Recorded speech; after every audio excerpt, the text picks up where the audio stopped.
Hello students, मैं शशि सिडाना स्वागत करता हूं आपका आपके अपने YouTube channel chemistry and GK Shashi Sidana पर। स्टूडेंट्स, आज जो क्वेश्चन हम डिस्कस करने जा रहे हैं, एक प्रश्न पीएच के क्वेश्चन को लेकर हम आज चर्चा करेंगे, जो बहुत ही इम्पोर्टेंट क्वेश्चन है।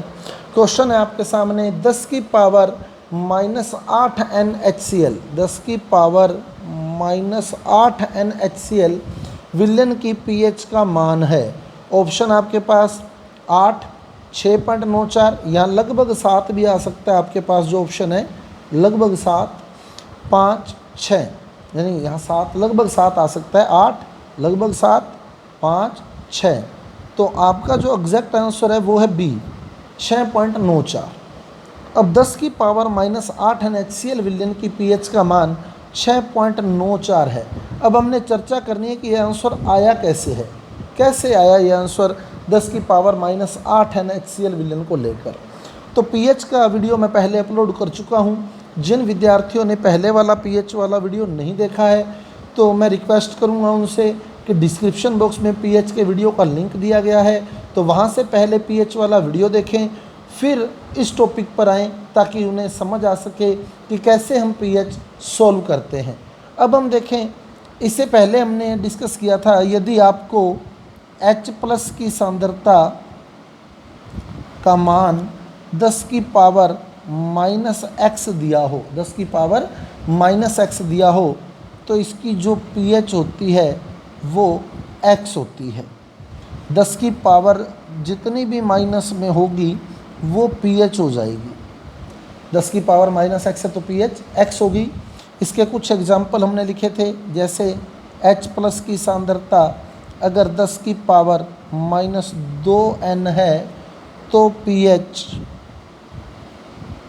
सीधा यहाँ से 10 की पावर जितनी भी माइनस में है वो pH हो जाएगी, तो यहाँ pH 2। इसी प्रकार अगर H+ की सांद्रता 10 की पावर -3n है तो pH हमने लिखी थी सीधा ही यहाँ से 3। तो इस क्वेश्चन में जब हमारे पास पहले क्वेश्चन में हमने डिस्कस किया कि अगर H+ 10 की पावर -x होता है तो pH x हो जाती है। अब H+ 10 की पावर -2 था तो pH 2 हो गई, H+ 10 की पावर -3 था तो pH 3 हो गई। अब इस क्वेश्चन में देखें तो H+ 10 की पावर -8n है तो pH 8 होनी चाहिए। उस हिसाब से pH जो है वो 8 होनी चाहिए। फिर pH 8 क्यों नहीं हुई, तो उसकी हम चर्चा करने वाले हैं कि ये कैसे गलत हो गया। तो अब देखें कि कैसे सोल्व करेंगे इसको। अब देखें इसका कारण क्या रहा। तो हम लोग जो अम्ल है उसका जल में विलयन बनाते हैं। तो ये मान लें मेरे पास एक पात्र में जल है, ये मैंने एक पात्र में जल लिया। जल की pH कितनी होती है? 7। इसका मतलब इसमें pH 7 है तो H+ जो है उसकी सांद्रता 10 की पावर -7n है, तभी pH 7 हुई, जब H+ की सांद्रता 10 की पावर -7 है। अब पहला केस देखें हम लोग, जहां हमने लिया था H+ जो है वो 10 की पावर -2 है, तो हमने इसको जल में डाला, इस अम्ल को जल में डाला, तो जल में H+ कितने थे? 10 की पावर -7। यहाँ H+ कितने? 10 की पावर -2। तो पहला केस ये था जिसमें अम्ल में H+ 10 की पावर -2 थे और जल में H+ 10 की पावर -7 थे। तो 10 की पावर -2 बहुत बड़ा है 10 की पावर -7 से, या 10 की पावर -2 बड़ा है 10 की पावर -7 से, इसलिए हमने 10 की पावर -7 को नगण्य मान लिया था और इसके हिसाब से pH 2 बता दी थी।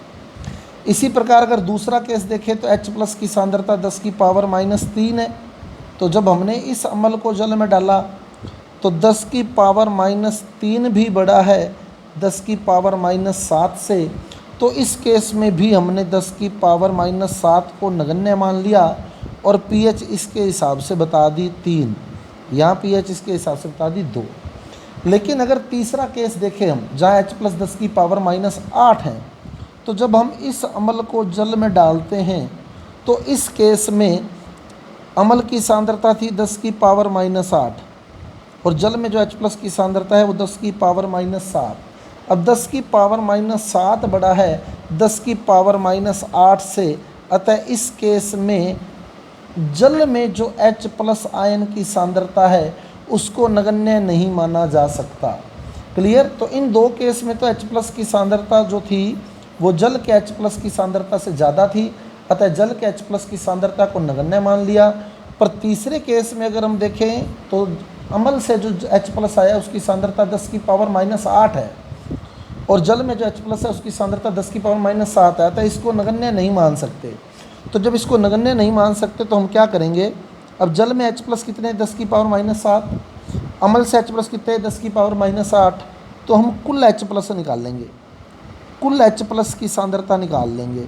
अब जल से H+ की सांद्रता कितनी है 10 की पावर -7 प्लस अम्ल से कितनी है 10 की पावर -8, कॉमन कितना आ गया 10 की पावर -7, ब्रैकेट में बचा यहाँ तो 1 प्लस यहाँ 10 की पावर -1 यानी 0.1, 1 प्लस 0.1 यानी 1.1 इंटू 10 की पावर -7। तो कुल H+ जो बने अब वो बन गए 1.1 इंटू 10 की पावर -7। अब इन्हीं से ही हम pH बनाएंगे। अब H+ कितने आ गए इसमें, कुल H+ कितने बन गए 1.1 इंटू 10 की पावर -7। तो pH कैसे निकालते हैं, 7 माइनस log 1.1, 7 माइनस log 1.1, तो log 1.1 की कुछ ना कुछ वैल्यू तो आएगी, तो इसलिए अपना उत्तर 7 से जस्ट कम हो जाएगा, 7 से जस्ट कम। तो log 1.1 की जो वैल्यू होती है वो ऑलमोस्ट 0.5 के नियर अबाउट होती है, 0.5 0.4, तो 6.95 के अराउंड अपना आंसर मिलता है। तो यहाँ ऑप्शन हमारे को 6.94 दिया गया था।